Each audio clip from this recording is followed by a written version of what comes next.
on this Saturday night, remembering a hockey giant, the torrent of tributes from Montreal Canadiens Hall of Famer Ken Dryden. His indelible legacy, both on and off the ice. It's certainly a life well lived and a life of tremendous breadth.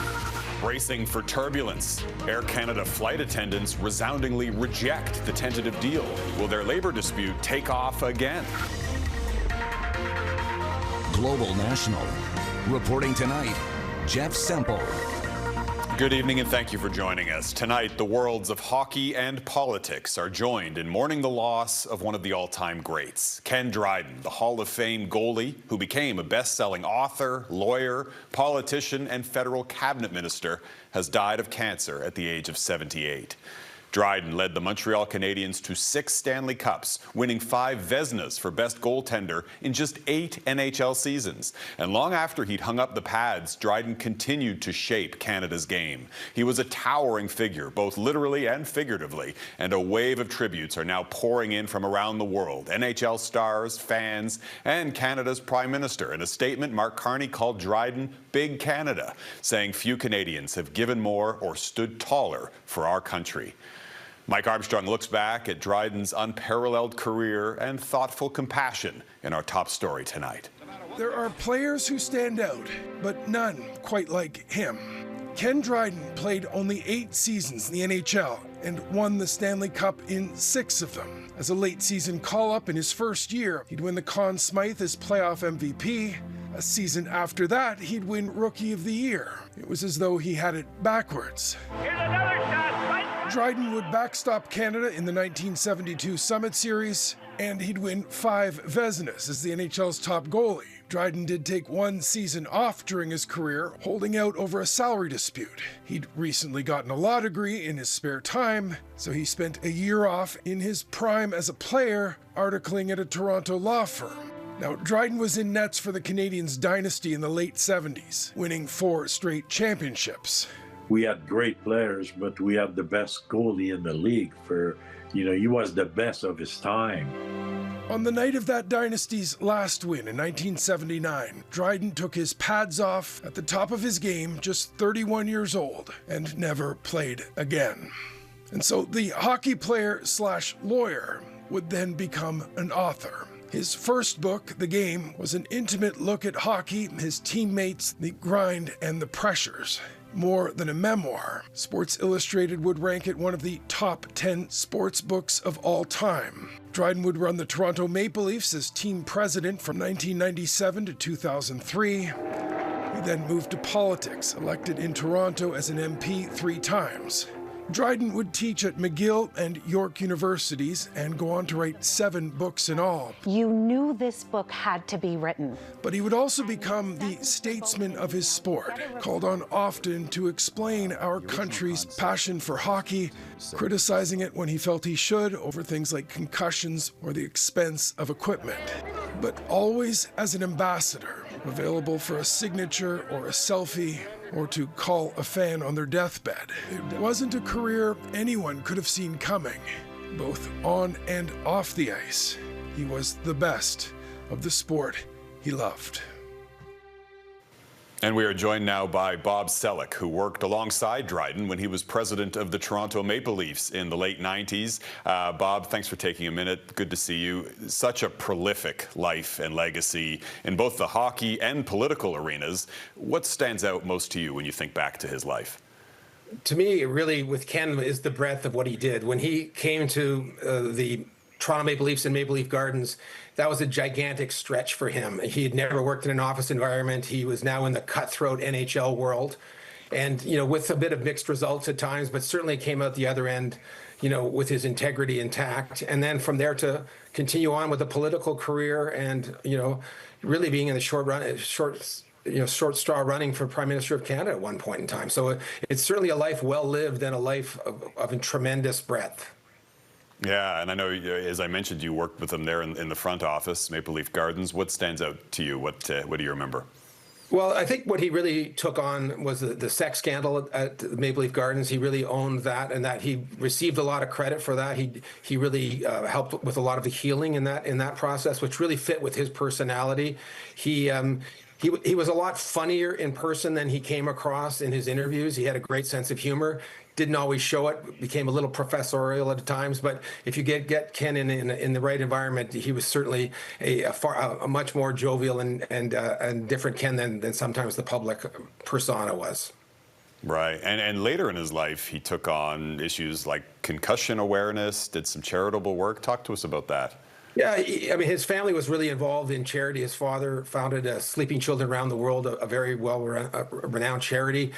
Ken certainly saw the issues that athletes were having with it. There had been a number of studies that had gone through. A lot of people were pushing hockey, football, other sports to have a greater awareness and recognition of the issues. And he was certainly early on pressing on behalf of those people who were suffering post-concussion syndrome and for proper treatment and really proper prevention down the road.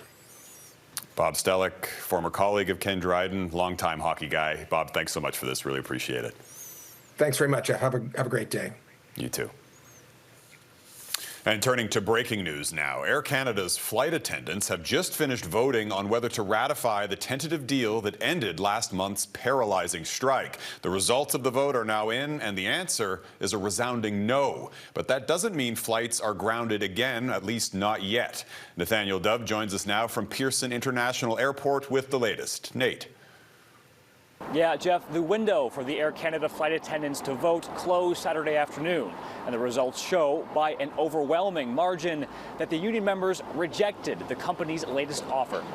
With nearly 95% of the 10,000 members taking part, they almost all voted against the offer. Not even 1% thought it was acceptable. This comes after the members rejected Air Canada's previous proposal and defied a federal back-to-work order. One of the main issues is pay, how much and when it starts. Flight attendants aren't paid until the plane takes off. Air Canada's most recent proposal would have paid attendants on a narrow-body plane on the ground for 1 hour at half their normal rate. That pay would rise over several years. On wider-body craft, they get paid for an hour, 10 minutes. The offer would also boost salaries between 8 and 12% in the first year. McGill University professor Barry Idlin says flight attendants used to be paid well in the air to offset not being paid for their work on the ground.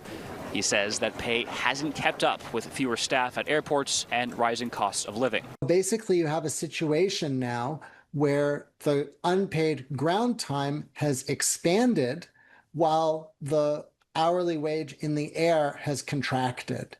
Before results were known, passengers told Global News they support the attendants. They should be paid for the time that they're working and at the airport and prepping the planes and that sort of stuff. I wouldn't want them to not have any pay while they're working, so I mean that's not fair. Now, the results of this rejection should be different from the one in August. That's because Air Canada and CUPE previously agreed that no matter what the outcome, there would be no strike and no lockout. That means planes will keep flying.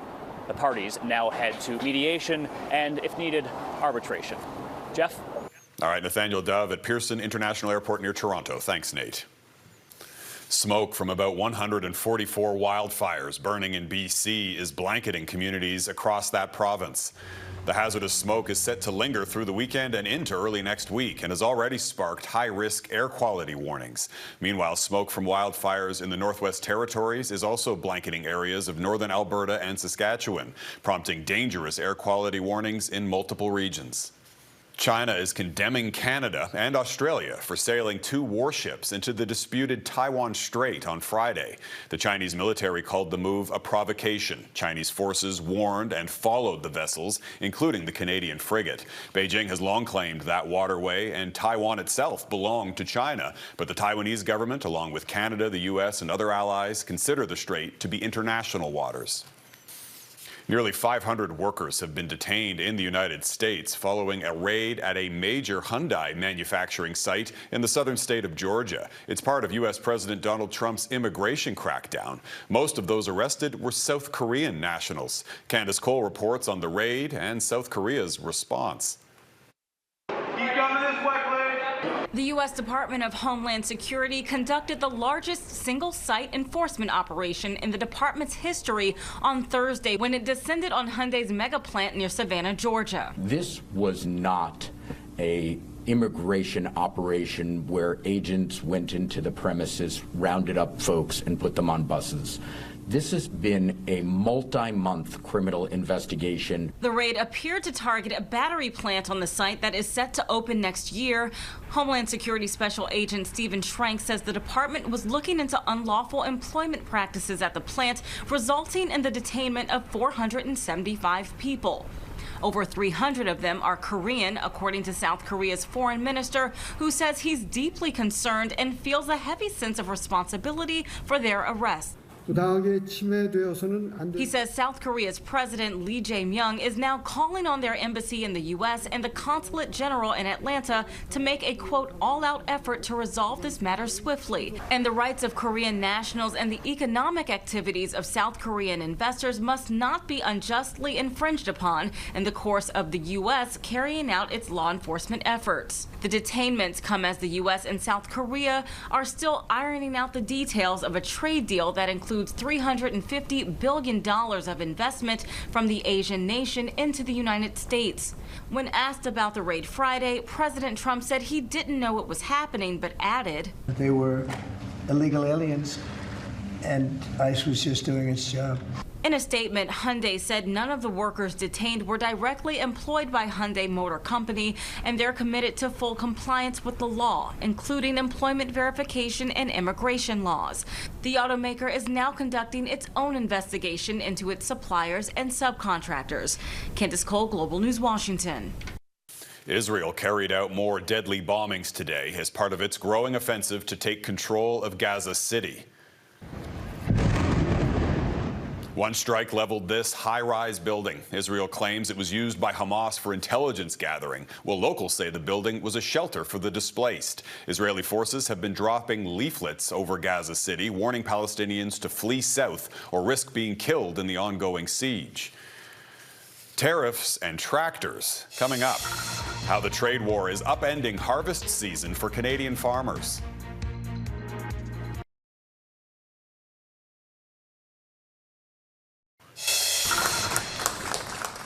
Mourners lined up for hours in Milan to pay their final respects to Italian fashion designer Giorgio Armani, his body lying in state inside the very theater where Armani regularly unveiled his collections. The 91-year-old billionaire died on Thursday.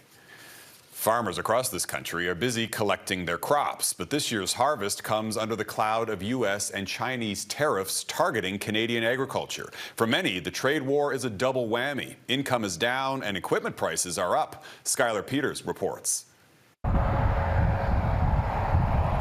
Harvest 2025 is in full swing, and where you see a field, you'll likely see some farm equipment close by. Austin Hall knows both sides. Born a rancher, but looking after rows of equipment at a dealership north of Calgary. An industry used to challenges this year is dealing with a new one, thanks to U.S. tariffs. We have seen a downturn in our business this year, but we have also seen the resilience of the agriculture communities. The tariffs that have been imposed on the steel and aluminum industry in particular have obviously increased the cost of equipment overall, including the parts to repair equipment that farmers currently own. So there's a lot of uneasiness out there. Whether it's parts or even brand new equipment, this industry has had to change the way they do things to manage this new world under the threat of tariffs, and in many cases they're relying on each other more than they ever have before. We've had machines go back and forth across Canada where sometimes we can agree that us internalizing a freight bill makes much more sense than hitting an end user with a big tariff bill. Manufacturers are trying to absorb costs where they can, but Hall says parts have gone up around 5%. He's even pulling parts off brand new machines to help get his customers up and running. The sooner some certainty arrives, he believes, the better.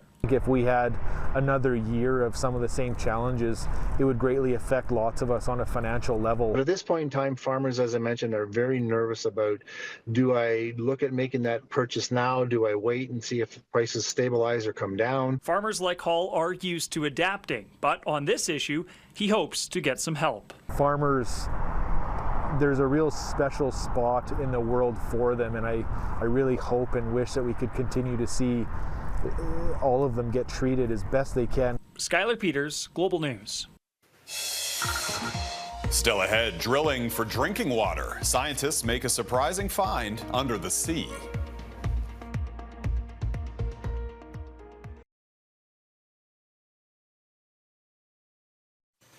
The United Nations is warning the world is thirsty. Within 5 years, global demand for fresh drinking water will exceed the supply by 40%. But scientists may have just found a massive untapped source of fresh water hidden beneath the North Atlantic seabed. Redmond Shannon reports.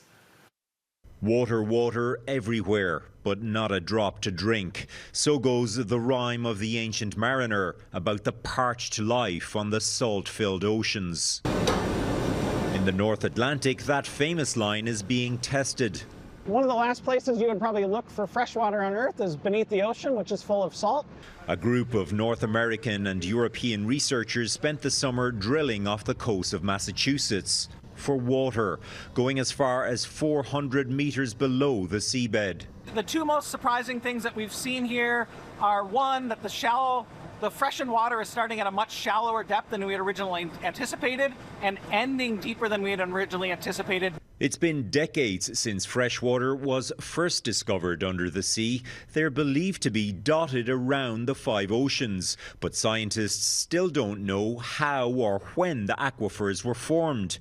One theory is that rainwater seeped beneath a beach that was later covered by ocean. Another is that a melting ice sheet sunk into the soil. That's a hypothesis that we're going to be able to test with some of our techniques. Scientists have extracted thousands of samples from a huge aquifer that's thought to stretch from the coast of Maine to New Jersey.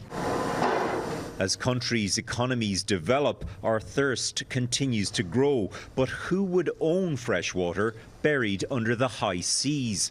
And what are the costs of drinking that up? If it's connected to the terrestrial supply, then pumping could be pulling fresh water from beneath the islands offshore, which would then deplete the supply beneath the island. So there's a lot of potential risks to exploiting that. When it comes to leaving underground liquids where they lie, us humans do not have the greatest track record. Researchers will spend months analysing the samples before producing a report on their findings. Redmond Shannon, Global News, London.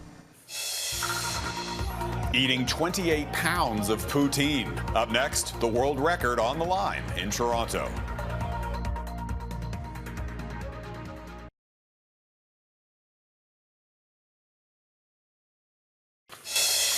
Let's go! Some of the world's biggest eaters were stuffing their faces in Toronto today for the World Poutine Eating Championship. They included the current king of competitive eating, Joey Chestnut. In 2019, he set the world record by devouring 28 pounds of poutine in just 10 minutes. This time around, though, he fell just short of topping that record, but was still crowned the winner.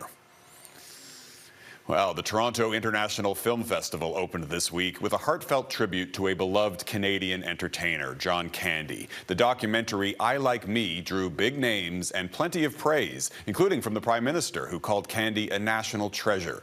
Our Eric Sorensen takes us inside opening night and shares his own memories of the comic legend's humble beginnings. Some of John Candy's old friends were on the red carpet for the premiere of Ryan Reynolds' documentary, I Like Me, about Candy's life and legacy. Eugene Levy. He was amazingly funny. The documentary features many who worked with Candy in their earliest days on the Second City stage doing improv, like Dave Thomas. This is a lovable guy.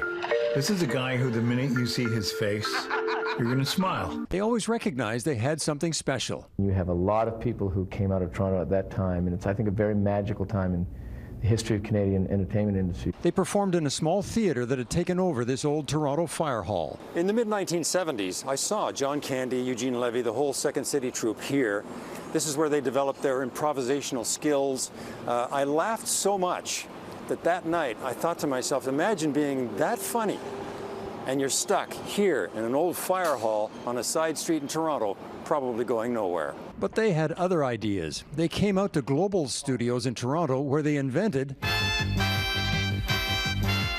SCTV, a fictional TV station with characters galore and hilarious sketches. Being able to improvise made it all click. Just lightning in a bottle, capturing the kind of generation of voices. And the fact that that group came together and became the SCTV cast, I think was a testament to that chemistry. Several went on to fame. Dan Aykroyd, Eugene Levy and Catherine O'Hara. Martin Short even went to Broadway. But the first film star was John Candy. And what did director John Hughes see in him? He's a magnificent improvisational artist. In making his documentary about Candy, Ryan Reynolds credits the demands of improv as stepping stones to becoming an accomplished actor. I always say improv, though. Yeah. Improv forces you to constantly listen and then react. It's a beautiful way to learn how to perform, and I think those moments where he says, I like me, my wife likes me, you know, those are moments that just come out of nowhere because he's been listening to the moment. And I think it's beautiful. 50 years ago, they found each other on stage, but their commitment to craft and comedic genius paved the way for the gang from Second City in Toronto to leave their mark on TV, film, and ultimately online. 50 years from now, they'll still have them laughing. Eric Sorensen, Global News, Toronto. And that is Global National for this Saturday night. I'm Jeff Semple. Tonight's Your Canada showcases Whitevale, Ontario, Grand Falls, Windsor, Newfoundland and Labrador, and Edmonton. Thanks for watching. Hope to see you again tomorrow.